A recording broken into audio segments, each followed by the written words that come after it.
यह अभियान 5 दिसंबर तक चलेगा। पहला चरण मिशन से जुड़ी वोटर्स पार्टी इंटरनेशनल संभाल रही है। पहला चरण 21 नवंबर को बख्शी का तालाब सभा स्थल पर आयोजित राजनीति सुधारों रैली के साथ समाप्त हो जाएगा। दूसरा चरण 22 नवंबर से प्रारंभ होगा, जो गांधी भवन सभागार में आयोजित राजनीतिक सुधारों सम्मेलन के साथ समाप्त होगा। दूसरे चरण की कमान संभाल रहा है गैर राजनीतिक संगठन आर्थिक आजादी परिसंघ।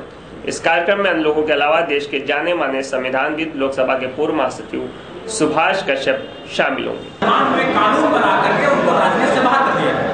केवल एक ही मुद्दे दलित सदस्यता का अधिकार है। ये सवाल को उत्तर अपन दे सकते हैं। मेरा कहना है कि देश में हमारे जो चुनाव आयोग ने का पार्टी रजिस्ट्रेशन का एक कानून है, उसको बोलते हैं जनप्रतिनिधित्व अधिनियम 1956 की धारा 29 का जो उपधारा सी का उपधारा 3, जिसमें ये लिखा है कि एक पार्टी का सदस्य दूसरे पार्टी सदस्य नहीं बन सकता। हम ये चाहते हैं कि ये शर्त पदाधिकारी पर तो लागू होनी चाहिए। पदाधिकारी पर लागू हो गलत नहीं कि एक पार्टी के पदाधिकारी दूसरे पार्टी के पदाधिकारी नहीं बन सकता। ये बात समझ आती है। लेकिन जब हम सदस्य कहते हैं तो हो सकता, अब जो 3 रुपया के मेंबरशिप लेता है, अक्सर तो उसको मेंबर फर्जी बना दिए जाते हैं। जो पार्टी के लोग हैं, ट्रेंड ये है, व्यवहारिक राजनीति ये है कि लोगों ने ऐसे नाम लिख रखे हैं, इतने लोग हमारी पार्टी जुड़े, इतने पार्टी। अब आपने उनको कहा तो बीजेपी में जाएगा तो बड़ा गलत। मैं आपसे पूछना चाहता हूं मित्रों कि अगर आप केवल एक कुएं में रहेंगे तो क्या संसार को समझ पाएंगे? अगर एक श्रोता के तौर पर आप एक नहीं, मेरा कहना जो कांग्रेस में जाएगा भाजपा में नहीं आएगा, जो सपा में जाएगा बसपा में नहीं आएगा। अगर पत्रकारों पर इस तरह के कानून बना दिए जाए तो पूरी सच्चाई को पता लगाना मुश्किल हो जाएगा कि नहीं? आप जो कि सारी पार्टियों के प्रेस कॉन्फ्रेंस जाते हो तो इसलिए आपको सच्चाई पता चलती है, क्योंकि क्रॉस क्वेश्चनिंग होती है। अब जब आपको कुएं में डाल दिया जाएगा तो कुएं में आप समझो कि इससे गहरा तो कुछ है ही नहीं। हमारे देश के कानूनों के कारण उनको कुएं में डाल, इसलिए कांग्रेस वाला भाजपा को नहीं सुनेगा तो फैसला कैसे करेगा कि देश में असली डॉक्टर कौन है? सारे जहां से अच्छा हिंदुस्तान हमारा के रचयिता डॉक्टर अल्लामा इकबाल का जन्म दिवस विश्व उर्दू दिवस के रूप में मनाया गया। समारोह में मुख्य अतिथि श्री रामवीर उपाध्याय ऊर्जा मंत्री थे। अल्लामा इकबाल को अपनी खराज अकीदत पेश करते हुए उन्होंने कहा कि सारे जहां से अच्छा हिंदुस्तान हमारा तराना लिखकर डॉक्टर इकबाल ने एक बहुत बड़ा काम किया है। तराना जब कानों में पड़ता है तो देश प्रेम जागृत हो जाता है। जब मजहब नहीं सिखाता आपस में पैर रखना की आवाज कानों में जाती है तो राष्ट्रीय एकता की भावना पैदा हो जाती है। सारे जहां से अच्छा हिंदुस्तान हमारा के रचयिता डॉक्टर अल्लामा इकबाल का जन्मदिवस विश्व उर्दू दिवस के रूप में मनाया गया। समारोह के मुख्य अतिथि रामवीर उपाध्याय ऊर्जा मंत्री थे। अल्लामा इकबाल को खिराज अकीदत पेश करते हुए उन्होंने कहा कि सारे जहां से अच्छा हिंदुस्तान हमारा तराना लिखकर डॉक्टर इकबाल ने एक बहुत बड़ा काम किया है। तराना जब कानों में पड़ता है तो देश प्रेम जागृत हो जाता है।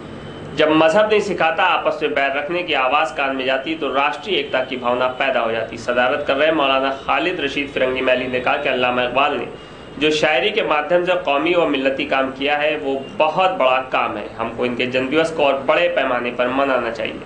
मौलाना सईदुर रहमान नदवी प्रधानाचार्य नदवा कॉलेज ने अपने संबोधन में कहा कि अल्लामा इकबाल ने अपनी शायरी में कुरान के निर्देशों को आधार बनाकर शायरी की। डॉक्टर मलिक ज़ादा मंजूर अहमद ने संबोधन में कहा कि अल्लामा इकबाल की यौम पैदाइश मनाने का सही तरीका ये है कि हम उर्दू को आम फहम में शामिल करें। सभा के कन्वीनर अब्दुल नसीर ने कहा कि हमें अपने बच्चों को उर्दू की शिक्षा अनिवार्य रूप से दिलानी चाहिए। मेरा नाम अब्दुल नासिर है।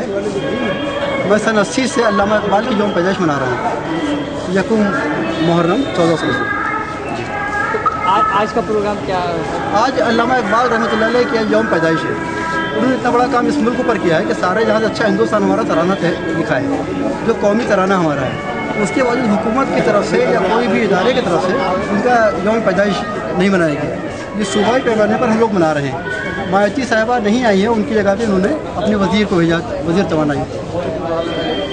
और जो हम लोगों की बात थी मेन है मौलिम उर्दू की बात है, जो कि 23 तारीख को एक मुजाहरा भी कर रहे हैं।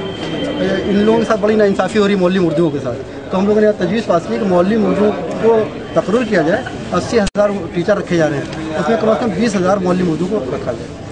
आशियाना निवासी अनिल कुमार श्रीवास्तव पुत्र शंभुनाथ श्रीवास्तव ने पैसे की तंगी के कारण आत्महत्या कर ली। उक्त व्यक्ति कई दिन से बीमार चल रहा था। वो इलाज कराने के लिए उसे पैसे की जरूरत थी और वो अपने विभाग अनेक्सी भवन पैसे लेने गया था, लेकिन विभाग द्वारा पैसे न मिलने के कारण उसने तीसरी मंजिल से छलांग लगाकर अपनी जान दे दी।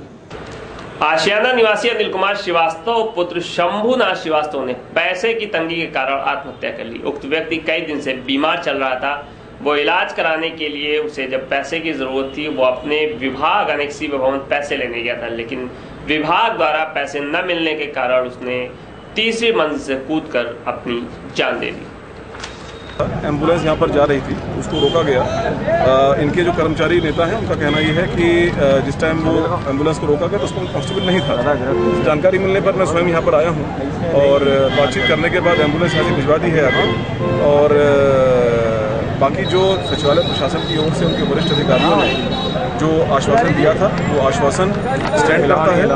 यहाँ से बलिया तक जो गृह जनपद है, जो मृतक है उनका जो गृह जनपद है, यहाँ से बलिया तक सुरक्षित पहुँचाने की जिम्मेदारी हमारी इसका भिजवाएंगे। यहाँ पर हाँ वो तो उन्होंने दिया स्टैंड करता है वो। और अब यहाँ पर जो ये एम्बुलेंस वाला एपिसोड है, इसमें अगर किसी कर्मचारी गलती पाई जाए इस पर कार्रवाई है। ठीक है, प्लीज।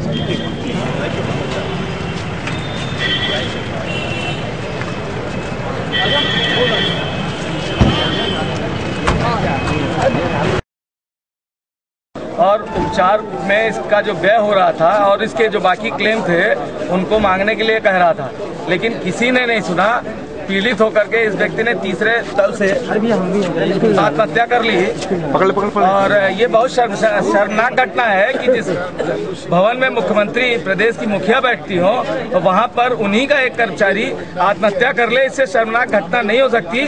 और सचिवालय संघ का ये अनुरोध है मुख्यमंत्री से कि वो सीधे इस मामले में हस्तक्षेप करें और जो लोग भी दोषी हैं उनके खिलाफ कार्रवाई होनी चाहिए। यादवेंद्र मिश्रा, अध्यक्ष उत्तर प्रदेश सचिवालय संघ। क्या वजह थी आत्महत्या की? कुछ आप लोगों से बात की? हाँ जी, चार वजह क्या बात की थी? बताया था क्या दिक्कत? नहीं, हम चूंकि मेरे एसोसिएशन का मेंबर नहीं है, इन टोटो मैं सचिवालय संघ का अध्यक्ष हूँ, इसलिए सारे लोगों का प्रतिनिधित्व करता हूँ। ये जानकारी अभी मैं अपने कार्यालय में था तो मुझे प्राप्त हुई कि एक चतुर्सेनी कर्मचारी ने आत्महत्या कर ली है। जब यहाँ आकर के हमने देखा तो इसके हाथ में मेडिक कैप लगा हुआ है, यानी कि जिस आदमी का ट्रीटमेंट अस्पताल में चल रहा हो, ड्रिप चढ़ रही हो, उस आदमी से कार्य सरकारी सेवा में उसका कार्य कैसे कराया जा रहा है, यही एक जांच का विषय है सबसे बड़ा। क्राइम न्यूज़ की खबरों को देखने के लिए आप लॉग ऑन कर सकते हैं www.crimenews.com।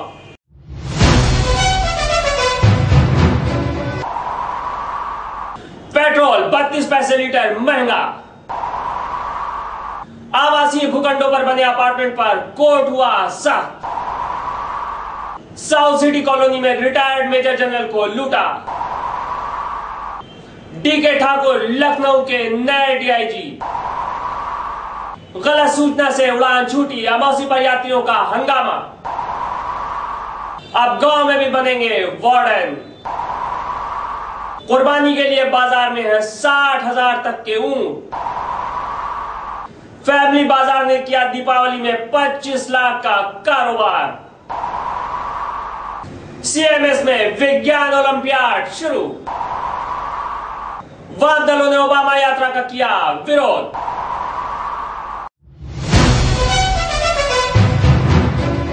रेलवे में कर्मचारियों के साथ हो रहे अन्याय को लेकर बैठक। भारतीय माइक्रो क्रेडिट द्वारा रिक्शा संघ कार्यक्रम। अपना दल पदाधिकारियों की मासिक बैठक का आयोजन। वोटर्स पार्टी द्वारा प्रेस वार्ता का आयोजन। अल्लामा इकबाल जन्मदिन विश्व उर्दू दिवस के रूप में धूमधाम से मनाया गया। धन की तंगी के कारण युवक ने की खुदकुशी।